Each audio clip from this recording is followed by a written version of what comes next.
Hello and welcome to Fireside Fairy Tales. My name is Rory, and if you've never been here before, you're on Varietal Literature's YouTube page. Varietal Literature does a number of things. It's a bunch of published authors from Vancouver who do things like Tuesday nights we do storytelling, which is what we're going to do tonight, of old folk tales and fairy tales and weird fiction and so on. Some Wednesdays, not this Wednesday, but some Wednesdays we do a book club featuring Vancouver authors. And then on Thursdays, we do sort of like the craft table of writing, like a write along.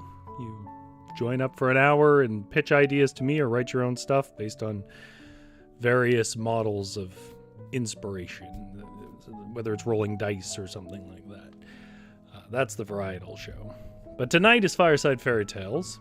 And if you are not watching this live, in the description below, there will be little timestamps that you can click on. It'll take you right to the beginning of the two stories we're reading tonight. Both stories we're reading tonight indeed have the theme of children either being eaten or attempting to be eaten. And we're going to start with the most famous one, of course, which is Haensel and Gretel from Grimm's Fairy Tales. But we're also going to read a lesser-known Scottish one well, whatever. I'll leave it for when we get to it. There were quite a few I could pick from. It is absolutely a theme in folktales to have children be eaten or try to be eaten. And I think it's less surprising that that's a theme and more surprising that, you know, it's not always dealt with that grimly. Like sometimes it's like, of course, you would let your children be eaten. They're just children. So there were quite a few to pick from. Now, one thing I will say that has always made me I had this idea for this show a while ago. But one thing that has kind of made me hesitate is I feel like a lot of the like eating the children thing is a classic wartime propaganda thing. And almost certainly roots in something like that. Because it is the worst thing you can think of. And if there's somebody out in the forest who's like eating your children, it almost certainly, you know, it doesn't show through in any of the stories we're telling here, but it almost certainly was a reference to particular countrymen or other ethnic groups that were supposedly doing terrible things, right? That's a common trend. Folktales are a dragnet of history and culture, and sometimes they pick up stuff like that. Which is one, to answer the question that was put up in some of the advertising for this, that's one possible explanation as to why folktales talk about children being eaten so much. The other, I think, is just because some folktales just exist to scare children, and you know, that's one way to do it. They'll eat you. I see GS is in the chat. If you've not been here before, we have a live chat. You can join in on the live chat. I don't really obviously respond to it when I'm reading, but in between the stories, it's fun to talk to other people who enjoy the stories. We're going to carry on with this sort of new thing I'm trying where we do sound effects.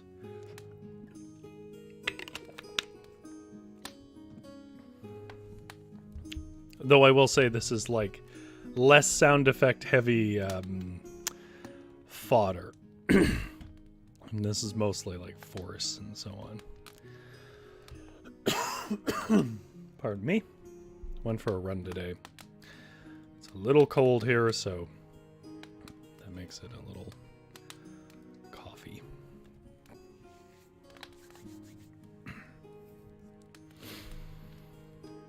Our first story is a relatively famous story, and arguably the most famous account of children trying to be eaten anyways. And that is Haensel and Gretel.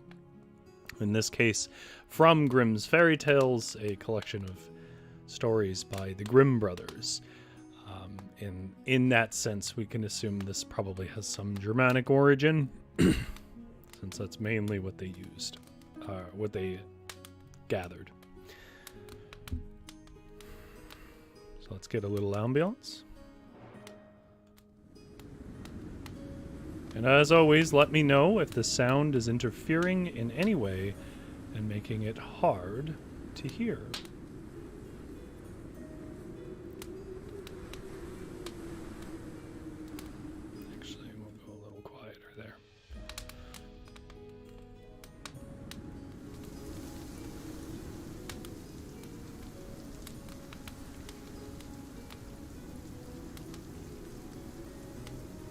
Hansel and Gretel from Grimm's Fairy Tales. Hard by a great forest dwelt a poor woodcutter with his wife and his 2 children. The boy was called Hansel and the girl Gretel. He had little to bite and to break, and once when scarcity fell on the land he could no longer procure daily bread. Now when he thought over this by night in his bed and tossed about in his anxiety, he groaned and said to his wife, "What is to become of us? How are we to feed our poor children when we no longer have anything even for ourselves?" "I'll tell you what, husband," answered the woman. "Early tomorrow morning we will take the children out into the forest to where it is thickest. There we will light a fire for them and give them each 1 piece of bread more. Then we will go to our work and leave them alone. They will not find their way home again, and we shall be rid of them." "No, wife," said the man, "I will not do that. How can I bear to leave my children alone in the forest? The wild animals would soon come and tear them to pieces." "Oh, you fool," said she, "then we must all 4 die of hunger? You may as well plane the planks for our coffins." And she left him no peace until he consented. "But I feel very sorry for the poor children all the same," said the man. The 2 children had also not been able to sleep for their hunger, and had heard what the woman had said to their father. Gretel wept bitter tears, and said to Hansel, "Now it is all over with us." "Be quiet, Gretel," said Hansel. "Do not distress yourself. I will soon find a way to help us." And when the old folk had fallen asleep, he got up, put on his little coat, opened the door below,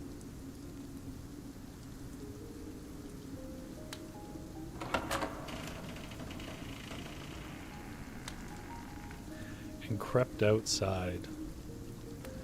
The moon shone brightly, and the white pebbles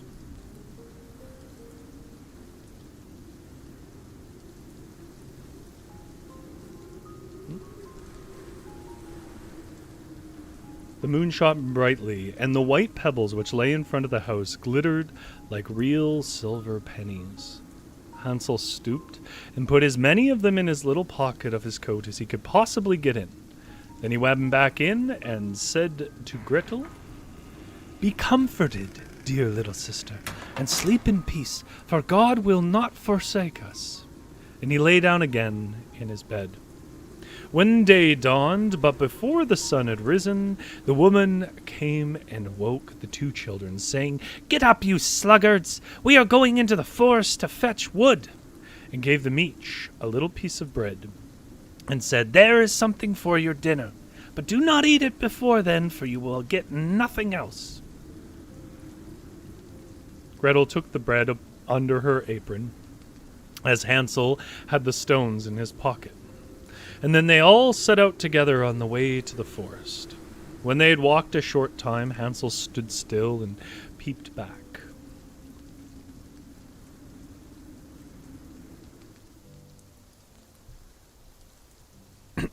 And did so again and again while he was throwing little white pebble stones 1 by 1 out of his pockets onto the road. When they had reached the middle of the forest, the father said, "Now, children, pile up some wood, and I will light a fire so that you may not be cold."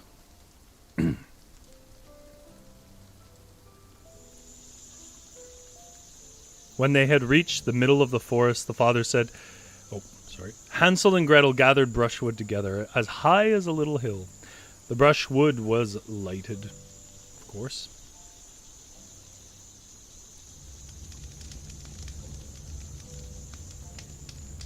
And when the flames were burning very high, the woman said, "Now, children, lay yourself down by the fire and rest. We will go into the forest and cut some wood, and when we have done, we will come back and will fetch you away." Hansel and Gretel sat by the fire, and when noon came, each ate a little piece of bread. And as they heard the strokes of the wood axe, they believed that their father was near. Hansel and Gretel sat by the fire. Oh, sorry. Gotta stop doing that. It was, however, not the axe. It was a branch which he had fastened to a withered tree, which the wind was blowing backward and forward. And as they had been sitting such a long time, their eyes shut with fatigue, and they fell fast asleep. When at last they awoke, it was already dark night.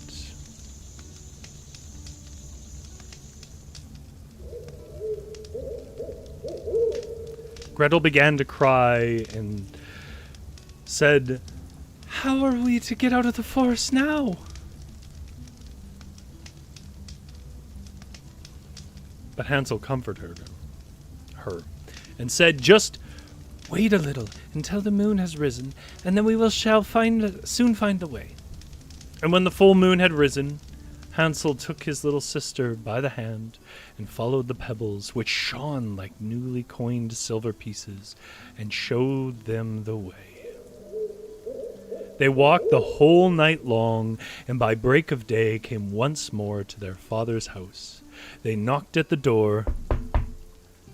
When the woman opened it and saw that it was Hansel and Gretel, she said, "You naughty children, why have you slept so long in the forest? We thought you were never coming back at all."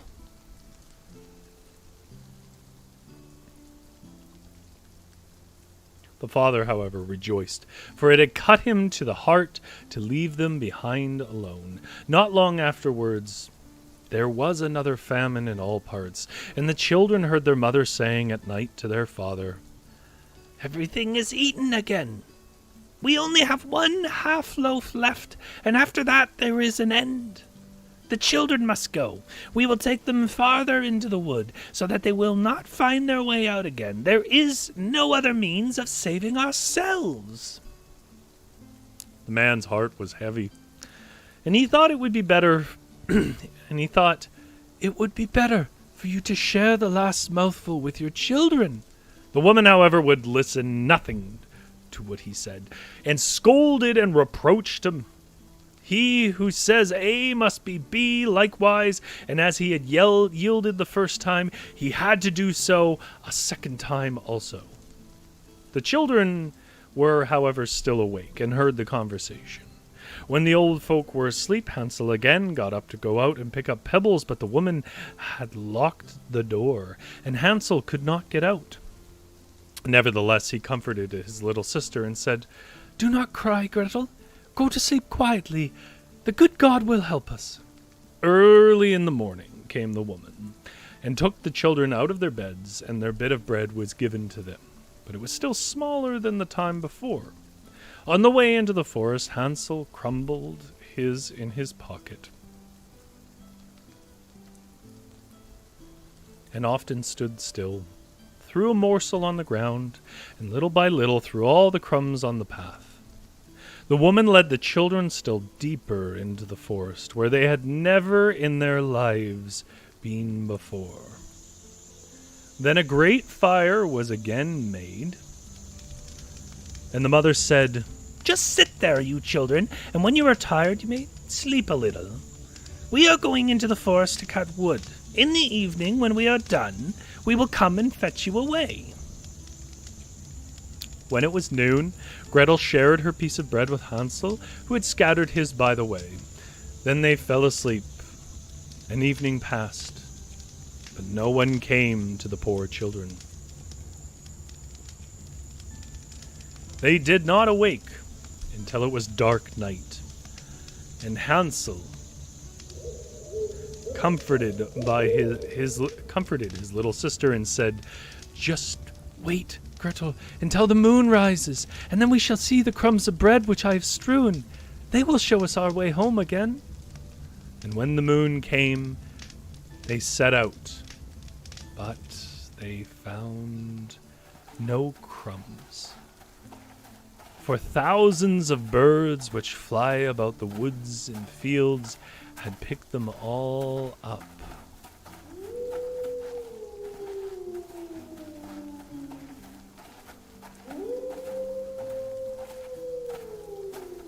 They walked the whole night and all the next day, from morning till evening, but they did not get out of the forest, and they were very hungry, for they had nothing to eat but 2 or 3 berries which grew on the ground.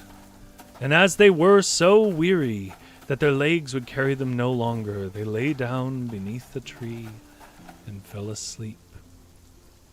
It was now 3 mornings since they had left their father's house.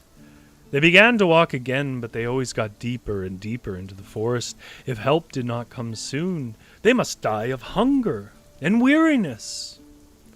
So when it was midday, they saw a beautiful snow-white bird sitting on a bough, which sang so delightfully that they stood and they listened to it. And when it had finished its song, it spread its wings and flew away before them. They followed it until they reached a little house, and on the roof of which it alighted. When they came up to the little house, they saw that it was built of bread and covered with cakes, but that the windows were of clear sugar. "We will set to work on that," said Hansel, "and have a good meal. I will eat a bit of the roof, and you, Grethel, can eat some of the window. It will taste sweet." Hansel reached up and broke off a little of the roof to try how it tasted, and Grethel leaned against the window and nibbled at the panes. Then a soft voice cried from the room, "Oh, nibble, nibble, gnaw. Who nibbles at my door?"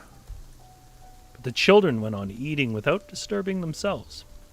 Hansel, who thought the roof tasted very nice, tore down a great piece of it. And Grethel pushed out the window of one round window pane, sat down, and enjoyed herself with it. Suddenly the door opened, and a very, very old woman leaning on crutches came creeping out.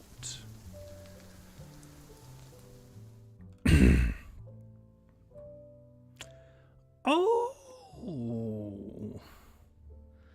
Hansel and Gretel were so terribly frightened that they let fall what they had in their hands. The old woman, however, nodded her head and said, "Oh, you dear children, who has brought you here? Do come in and stay with me. No harm shall happen to you." She took them both by the hand and led them into her little house, and then she set before them good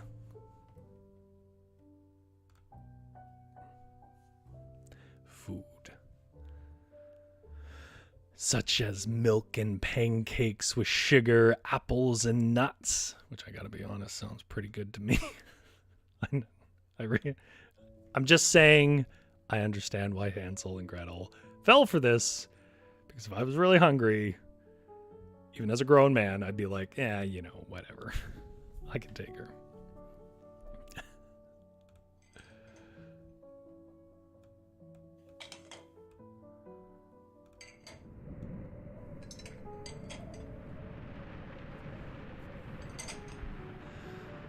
Afterwards, she covered 2 little pretty beds with clean white linen, and Hansel and Gretel lay down in them and thought they were in heaven. The old woman had only pretended to be so kind, however.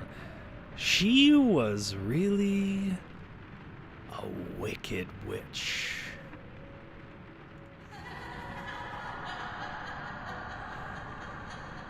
Who lay in wait for children who had built the little bread house in order to entice them there.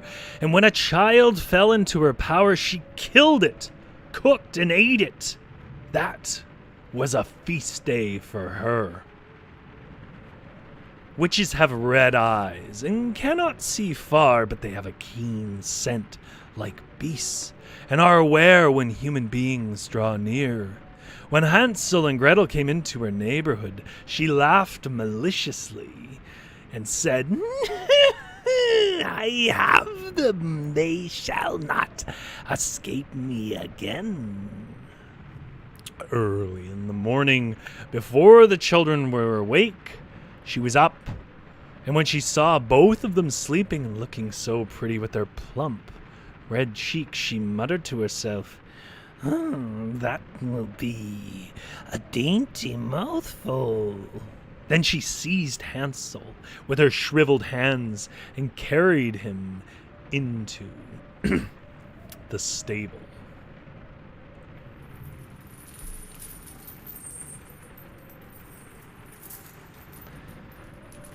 He might scream as he liked, but that was of no use. Then she went to Grethel and shook her till she woke and cried, "Get up, you lazy thing! Fetch some water and cook something of good for your brother. He's in the stable outside and is made to be fat. When he is fat, I will eat him." Well, Grethel began to weep bitterly, but it was all in vain. She was forced to do what the wicked witch ordered her, and now the best food was cooked for poor Haensel, while Grethel got nothing but crab shells. Every morning the woman crept to the little stable and cried, "Haensel, stretch out your finger, so that I may feel if you will soon be fat."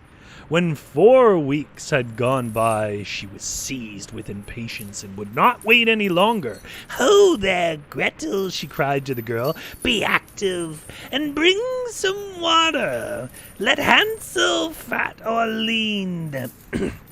Tomorrow I will kill him and cook him."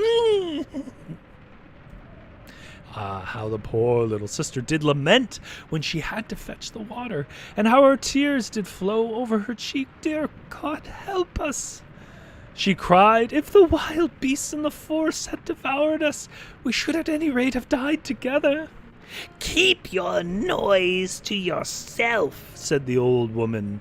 "All that won't help you at all." Early in the morning, Grethel had to go out and hang up the cauldron and light it full of water.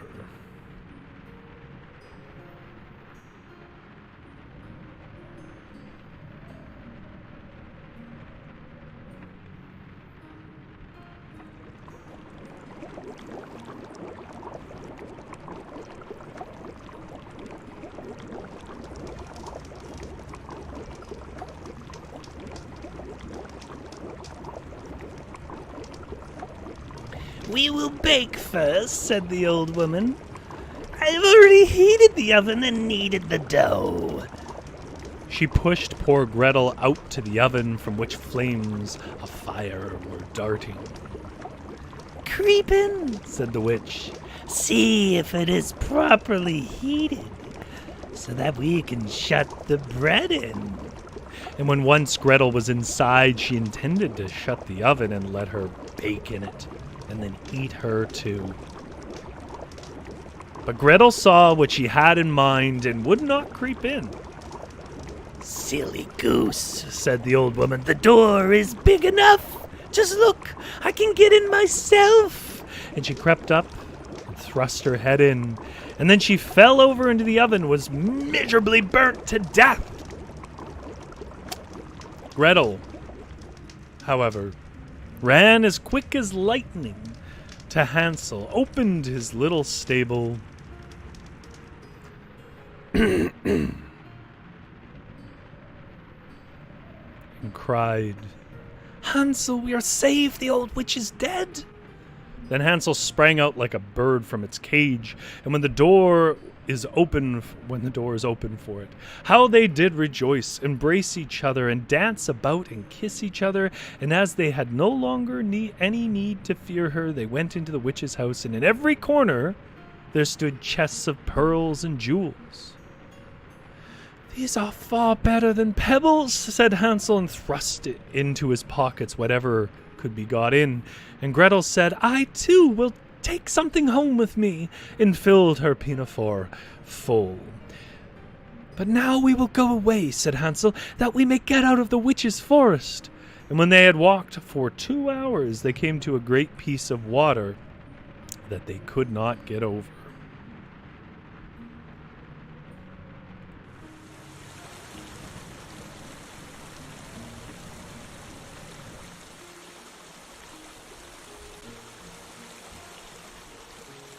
"We cannot get over," said Hansel. "I see no footplank and no bridge, and no boat crosses either. But a white duck is swimming there. If I ask her, she will help us over."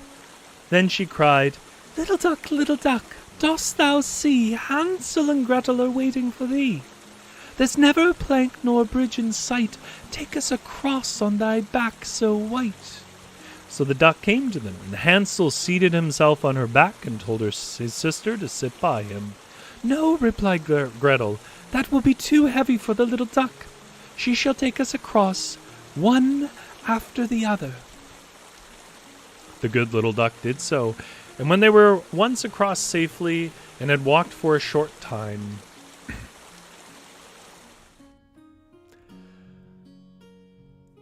the forest seemed to be more familiar to them.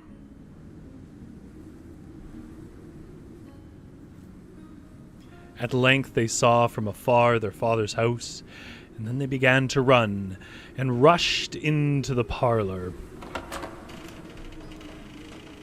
and threw themselves into their father's arms. The man had not known one happy hour since he had left the children in the forest. The woman, however, was dead. That's it. That's all you get. Just dead. Gretel emptied her pinafore until pearls and precious stones ran about the room, and Hansel threw one handful after another out of his pocket to add them, and then all trouble was at an end, and they lived together in perfect happiness.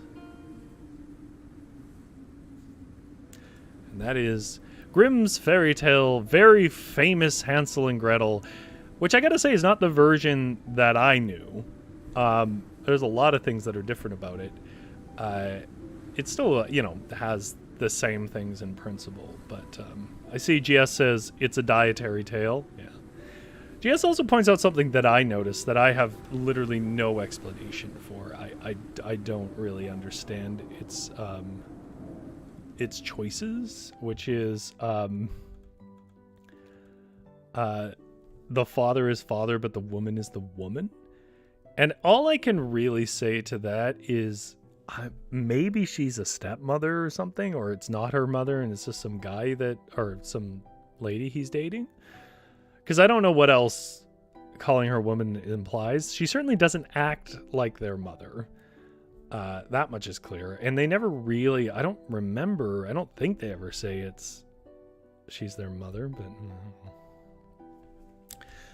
All right. Well, our next story is called The Milk White Dew, which is a Scottish story also about children under duress. Look, you clicked on the video, you knew what you were getting.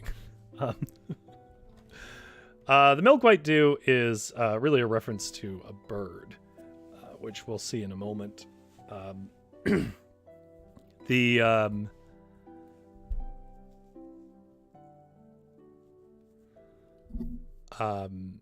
Milk White Dew is it comes up in the story, but it's a bird. It's a white bird. So I mean, at times you will see it. I'm sure it's a specific type of bird, but it's not a bird that I'm familiar with. This one is from the Scottish Fairy Book, so it has a bit of a different tone. It's a bit shorter than the Hansel and Gretel story, which is oddly long. I understand why the versions I've heard cut down a lot of the content, because Hansel and Gretel really goes on a lot longer than any version I've ever heard. GS says, last month I watched the movie Who Slew Auntie Roo, which is a 1970s version of Hansel and Gretel with Shelley Winters. It's corny, but I enjoyed it. A British production. Never heard of it. Sounds very British, though. Who Slew Auntie Roo? Okay.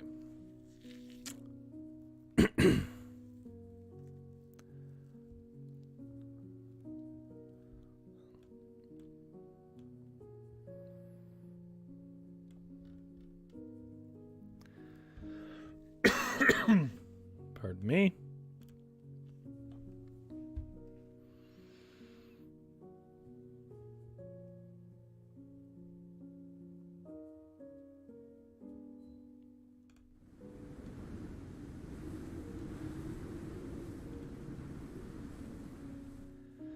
This next story is from the Scottish Fairy Book, a collection of sort of traditional Scottish tales. Which means it doesn't really have an author. But it's called The Milk White Dew.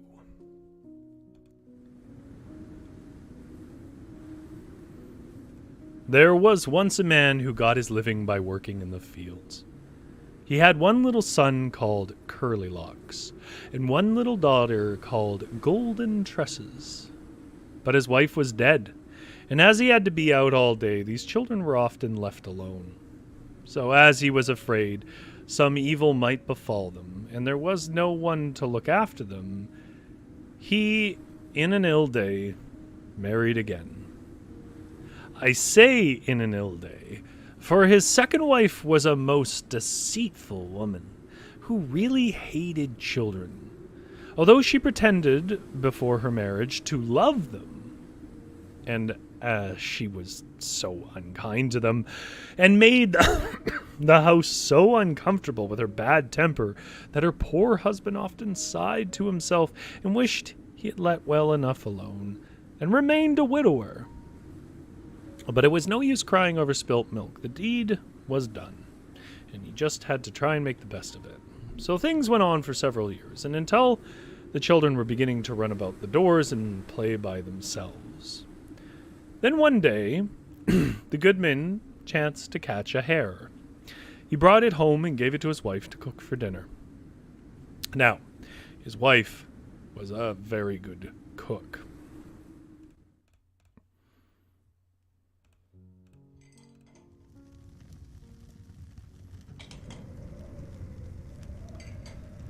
And she made the hare into a pot of delicious stew. But she was also very greedy, and while the soup was boiling, she tasted it, and tasted it, till at last she discovered that it was almost gone. Then she was in a fine state of mind, for she knew that her husband would soon be coming home for his dinner, and that she would have nothing to set before him. So what do you think that wicked woman did? I mean, stream's a bit of a giveaway. She went out the door where her little stepson Curlylocks was playing in the sun, told him to come in and get his face washed. And while she was washing his face, she struck him on the head with a hammer, stunned him, and popped him into the pot to make soup for father's dinner. Definitely the grimmest.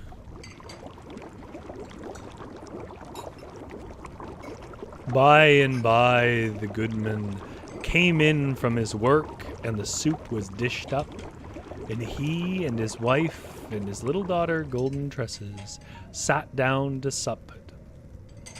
"Where's Curlylocks?" asked the good man. "It's a pity he's not here as long as the soup's hot." "How should I ken?" answered his wife crossly. "I have other work to do than to run about after a mischievous laddie all morning."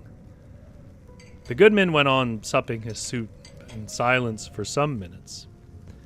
Then he lifted up a little foot in his spoon.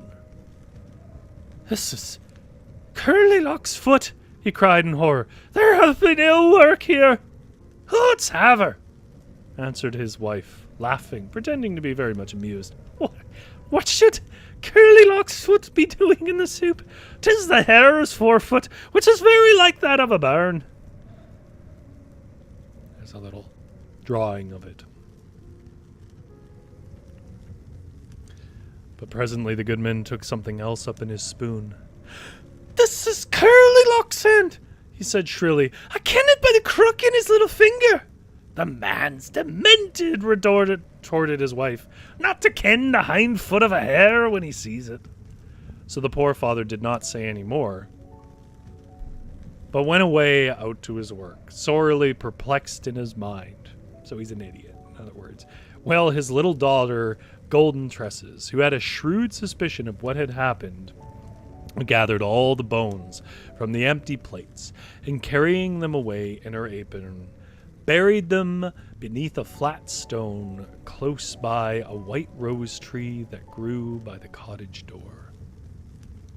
And lo and behold, those poor bones, which she buried with such care,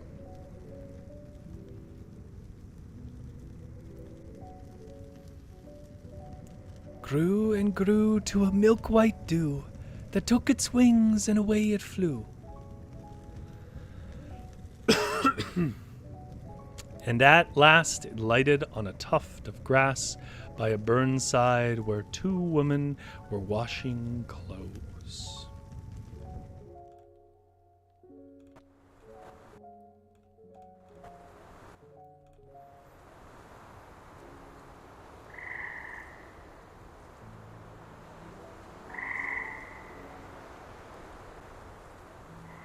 Pew, pew, my mimmy me slew. My daddy me chew, my sister gathered me bones, and put them between two milk-white stones. And I grew and grew to a milk-white dew, and I took to my wings, and away I flew. The women stopped washing and looked at one another in astonishment. It was not every day that they came across a bird that could sing a song like that, and they felt that there was something not canny about it. "Sing that song again, my bonny bird," said one of them at last, "and we'll give thee all these clothes." So the bird sang its song over again, and the washerwoman gave it all the clothes, and it tucked them under its right wing and flew on.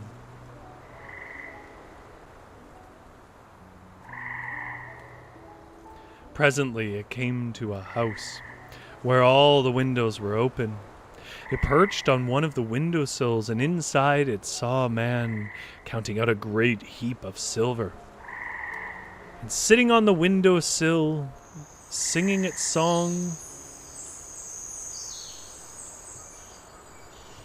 "Pew, pew, my mimmy me slew, my daddy me chew, my sister gathered my bones, and put them between two milk-white stones, and I grew and grew to a milk-white dew, and I took to my wings, and away I flew." The man stopped counting his silver and listened.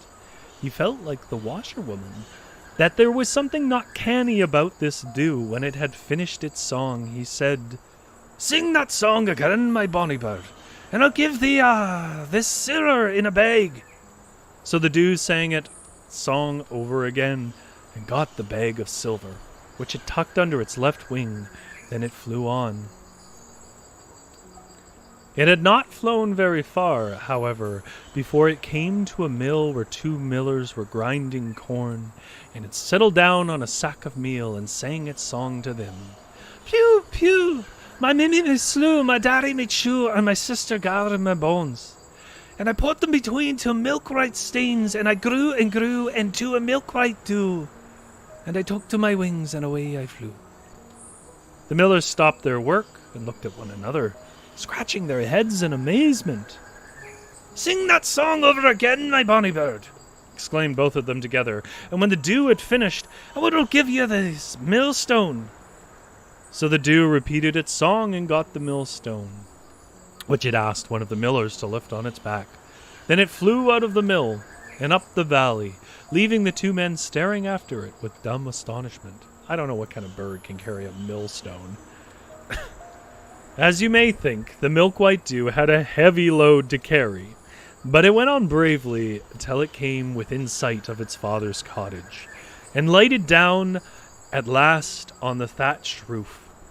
Then it lay its burdens on the thatch, and flying down to the courtyard, picked up a number of little chucky stones, and with them in its beak it flew back to the roof and began to throw them down the chimney. By this time it was evening, and the goodman and his wife and his little daughter Golden Tresses were sitting around the table eating supper, wondering where their kid was, I'm assuming. And you may be sure that they were all very much startled when the stones came rattling down the chimney, bringing such a cloud of soot with them that they were likely to be smothered. And they all jumped up from their chairs and ran outside to see what the matter was. Wow. Golden Tresses, being the littlest and ran the fastest, and when she came out the door, the milk-white dew flung the bundle of clothes before her feet. And the father came out next, and the milk-white dew flung the bag of silver down at his feet. But the wicked stepmother, being somewhat stout, came out last, and the milk-white dew threw the millstone right down on her head and killed her. Then it spread its wings and flew away, and has never been seen again. but it had made the goodman and his daughter rich for life, and it had rid them of the cruel stepmother, so that they lived in peace and plenty for the remainder of their day.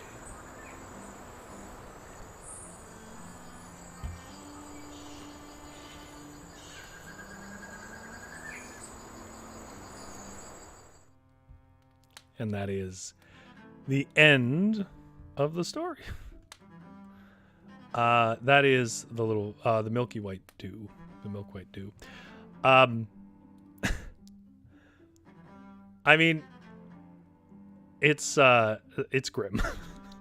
It's a grim topic. It's actually like, where does the themes of eating children and so on come from? Lots of possible places. I mean, my mind tends to drift to, I don't know if anybody's ever read it, but it is quite famous.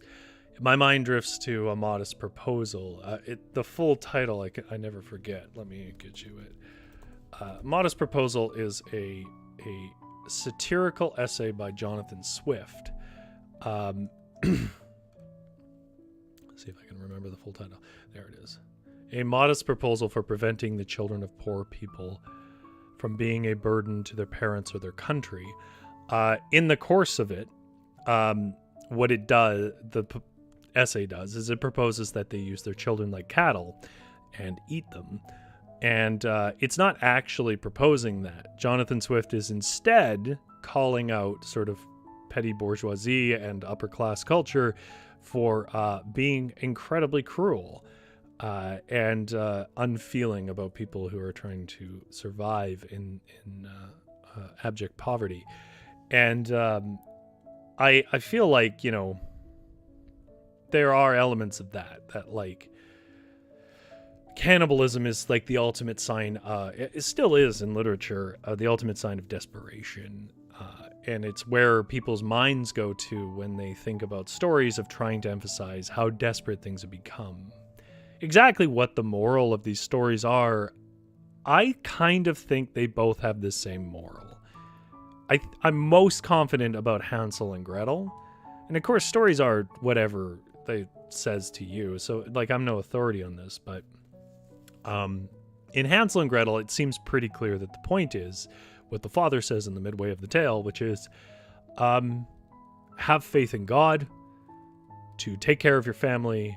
Don't do cruel and selfish things, right? Be generous, with the people in your life that depend on you, and God will carry you through, which, makes sense for the place and time. But that seems to be the point of that story. The Milk White Dew does seem to be like a kind of message of karma, a little less directly about like God will take care of you, because it is exactly the boy who saves them. So, like, it's interesting. There is no emphasis of starvation in that story. It's just convenience. Like, she's more, strictly speaking, villainous. Whereas I think as my villainous as Hansel and Gretel's mother, or whatever she was, they were hungry. And, it's not an easy choice to pick between your own death and someone else's. But this story is more obviously villainous, but then again, the utilitarian view is that villainous act enabled them to raise their family out of poverty, but at the cost of the child. Which makes it it's a lot more fairy tale, a lot more folktale, I should say, where it's a lot more interpretive and has a kind of dream logic to it, where Hansel and Gretel seems to be a lot more focused. GS says, comes from evil stepmothers. That is a trope. And all I can think is it must have been a bit of a thing. Because when I was reading Milk White Dew, the only thing I could think... well, actually, when I was reading both of these, but Milk White Dew is where I thought of it first. All I could think was, this is 100% what sounds like a bitter child of some cruel mother. They lost their real mother who cared for them, and then they get this woman who doesn't. GS says, great accents, Rory. I don't know. Ask Scotland about that. I don't know why I found this story so enchanting. Yeah, I agree. For a story that opens with a brutal death of a child in a horrible and disturbing way, it's a charming story. It definitely doesn't outstay its welcome the way that I feel like Hansel and Gretel does. But, that's opinion. If you preferred Hansel and Gretel, don't let me stop you. Anyways, I ramble. There should be a special announcement tomorrow. I'm not going to do it tonight because I still have to check some things and confirm some stuff. So if nothing happens, then you'll never know. But there should be a special announcement tomorrow. And beyond that, Thursday at 6:30, we have the Varietal Show, which is, again, where we do like live writing and be silly.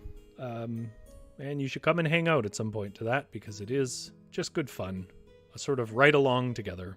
Because I think that writing gets emphasized to be kind of like a solitary, morbid, quiet activity. And yes, sometimes it is that, but I don't think it always has to be. I think writing is in and of itself just a fun thing to do, especially with people. My name is Rory. I'll keep the fire warm for you. Thank you so much for keeping me company, GS. And you guys have a good sleep.